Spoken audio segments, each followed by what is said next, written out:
Fala, camaradinha! Seja bem-vindo, bem-vinda e bem-vinde ao episódio especial do Ecos de Cultura, o podcast que reúne os apaixonados pela cultura pop e o lado mais verde e ambientalmente engajado da podosfera.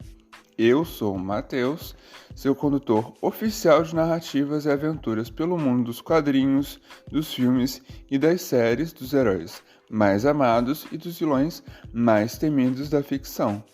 E aí, prontos para conhecerem essa temática cheia de aventuras de hoje? Então, vem comigo!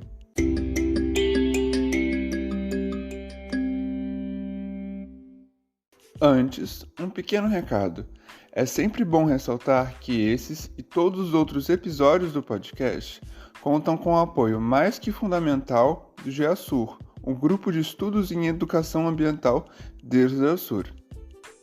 Bem, como eu comentei na introdução do episódio, e se você já está acompanhando o podcast pelo Spotify ou todas as demais plataformas de streaming e viu o título de hoje, o foco será especialmente nessa semana e especificamente para essa pauta da animação lançada recentemente, no dia 8, que passou agora, pela Netflix, chamada A Fera do Mar. Eu resolvi tratar e trazer esse assunto para o podcast justamente por ser um filme recente, empurrando um pouquinho as pautas que eu queria colocar sobre a DC Comics e a relação que a própria DC Comics e alguns personagens têm com pautas ecológicas, como o verde, que eu vou tratar na semana que vem, que esse verde é uma entidade que está ali presente em várias produções dos quadrinhos da DC. Mas eu resolvi dar esse foco para a animação da Netflix por ser uma animação recente e por tratar de temáticas que eu considero que são fundamentais para a reflexão sobre ecologia e que também atravessam vários elementos da cultura pop, justamente por se tratar de uma animação, ou seja, de uma aproximação cinematográfica dessas pautas da população em geral. Comentando um pouco sobre os aspectos técnicos do filme, ele tem aproximadamente 1h50 e é uma animação, é um longa-metragem com várias inserções a grandes navegações e elementos que remetem bastante à obra do Moby Dick, né? A grande obra famosa que de livro virou assunto para séries, para várias produções cinematográficas e até mesmo um ou outros filmes sobre o Moby Dick ou sobre o contexto do Moby Dick. Isso porque o filme trata de uma época onde monstros marinhos assombram não somente o imaginário das pessoas, mas também os marinheiros que são contratados para caçar esses monstros marinhos. É gerada toda uma lenda e uma história fantástica ao redor desses tais caçadores, de como que eles salvam as pessoas do avanço possível das feras nos litorais pelo mundo afora, tratando tanto esses homens quanto mulheres também que usam as suas armas para afugentar essas criaturas como heróis. Os dois personagens que conduzem boa parte, se não praticamente todo o filme, são o caçador Jacob Holland e a órfã Maisie, que se orgulha de fazer parte de uma longa linhagem de caçadores de feras do mar. Os pais dela faziam parte dessa linhagem e faleceram junto de uma tripulação inteira de um navio chamado O Monarca. Os pontos que me fizeram colocar esse filme como uma pauta para o episódio de hoje giram em torno de duas discussões principais.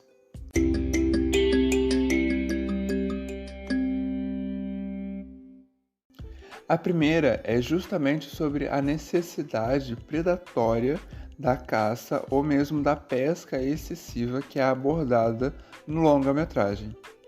Será que realmente a gente precisa manter a ordem entre homem e monstro de uma maneira violenta, sempre com esse discurso de ou sou eu ou é ele, será que realmente é lucrativo para quem caça fazer esse trabalho em nome de uma autoridade como a que é apresentada durante a narrativa do filme, como a rainha e o rei, que nem sequer se importam com quantas pessoas são perdidas e quantos navios são danificados em todo esse processo, desde que todo esse trabalho sirva para encher os livros de história com as narrativas financiadas por eles? E aí eu trago uma reflexão justamente de outros documentários e de outras obras que a gente pode observar ao longo até mesmo da trajetória da Netflix com documentários ambientais, como por exemplo o Seaspiracy, que também está na Netflix,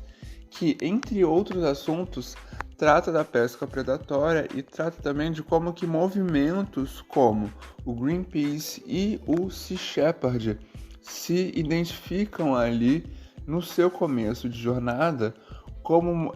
movimentos que vão contra a pesca predatória e contra também essa que é dita a ganância. Mas aí eu falo ganância em termos muito rasos, porque existem ali questões muito mais profundas em relação ao consumo excessivo do pescado,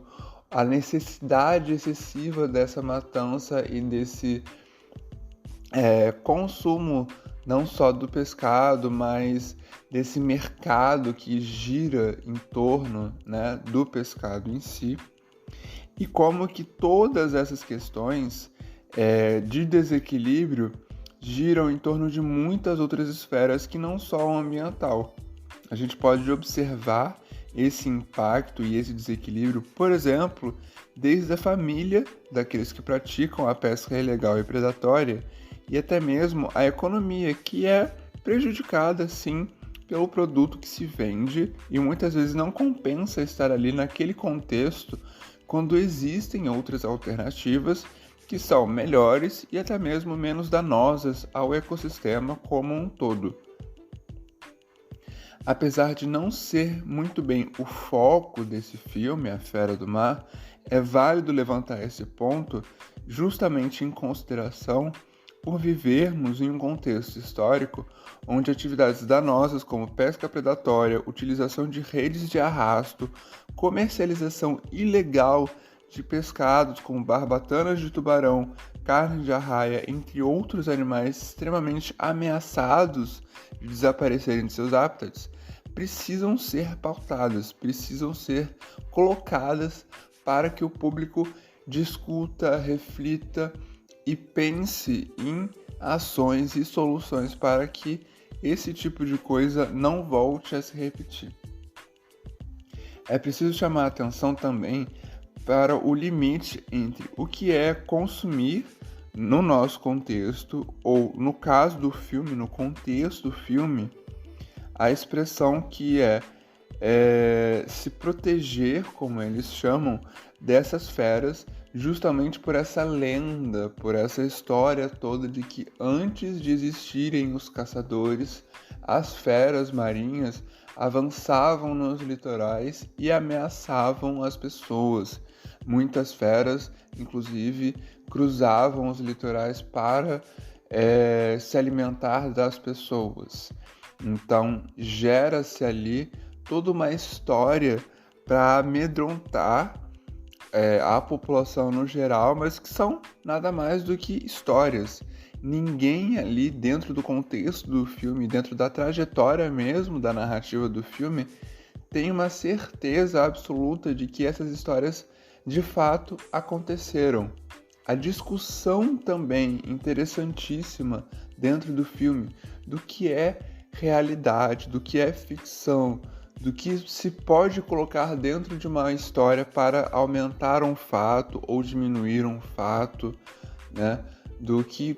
por exemplo, eles colocam uma expressão muito interessante que é a seguinte: heróis existem sim, mas muitas vezes esses heróis não falam a verdade, muitas vezes esses heróis podem também estar errados. E essa é uma das lições mais fundamentais que eu acredito de ser colocado para o público infanto-juvenil, que é o público-alvo desse filme.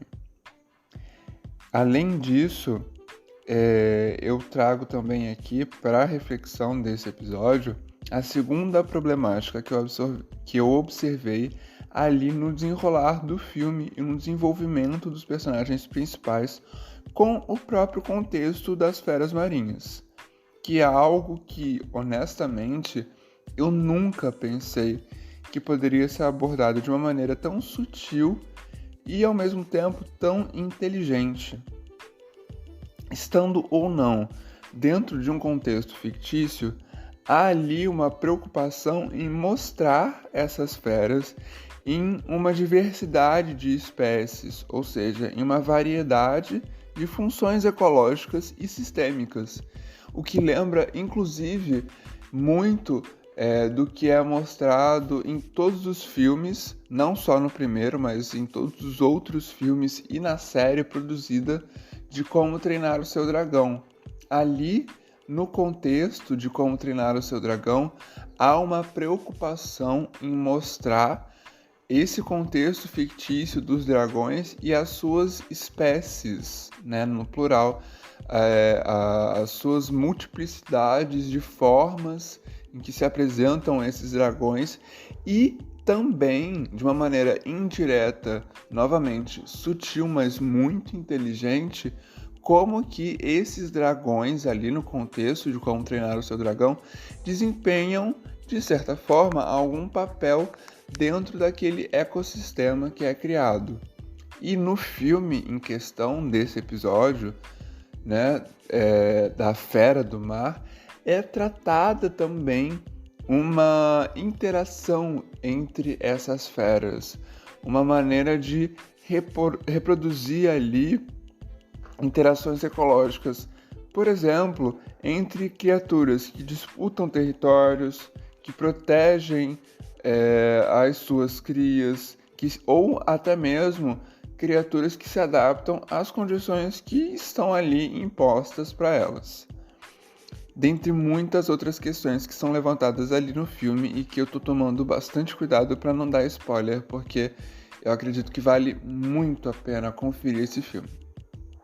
Novamente, tanto o foco do longa-metragem quanto os momentos em que esse contexto ecológico, por assim dizer, é mostrado, não são tão marcantes no aspecto da conscientização ambiental de uma maneira geral, mas levantam a dúvida ao espectador. Matar todas as feras por uma suposição bastante rasa de que elas ameaçam a vida humana, sendo que a imensa maioria dessas criaturas vive submersa, é realmente necessário? Em um determinado ponto do filme, isso é tratado inclusive com o capitão, ou seja, o superior do personagem, que é o Jacob Holland. Será que realmente a motivação desse capitão, que é a vingança,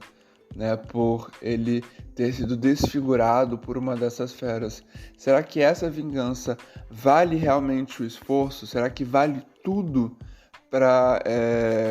perseguir esse objetivo? E aí, essa motivação do capitão é uma das motivações que lembra demais a própria obra do Moby Dick, né? Eu acho que é ali que se faz uma ponte mais concreta em relação a essa obra do Moby Dick e que é uma ponte muito bacana de ser colocada, mesmo ali no contexto infanto-juvenil da própria produção do longa-metragem. E isso, mais pra frente,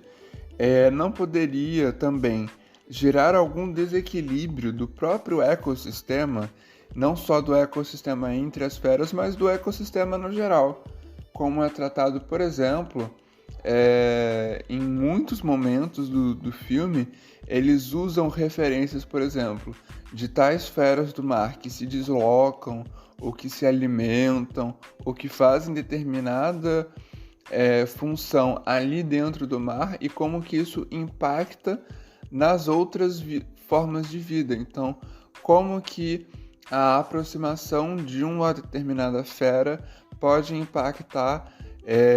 no movimento de rota de fuga de outros pequenos seres que normalmente não utilizariam aquela rota de fuga. Então, essa é uma das questões, por exemplo, de relações ecológicas que é trazida ali de uma maneira bem sutil, mas muito inteligente, né? E também o que realmente é a prioridade dessa tal autoridade ou realeza, né, como é apresentada no filme, quando são dadas essas ordens de caça e exibição de uma prova de matança com esse costume bastante grotesco, por assim dizer, de retirar pedaços dessas feras só para exibir como troféus. Será que isso realmente é necessário? Essa prova de até masculinidade, digamos assim, é realmente necessária, né? O filme como um todo não se aprofundou nessas questões, nessas temáticas que foram propostas, né? Como a questão do será que vale a pena matar muitos monstros por glórias que sequer sabemos que são verdadeiras, mas ainda assim é uma narrativa e é uma história que envolve o público e faz com que pequenas sementes de reflexão sejam plantadas e projetadas na nossa própria realidade, como eu tentei buscar aqui ao fazer essa análise do filme, né? Essa análise trazendo aspectos ecológicos e de reflexões de relações ambientais dentro do filme. Então eu acredito também que para uma produção infantil, essa animação cumpriu bastante o papel, até mais do que eu esperaria, de um filme de entretenimento junto de um bocadinho de educação, inclusive. Daria para falar aqui sobre muitas outras coisas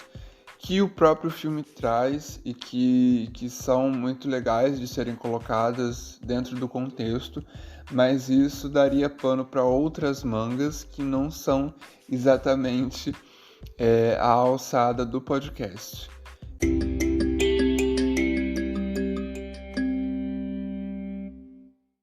E se você acha, né, assim como eu,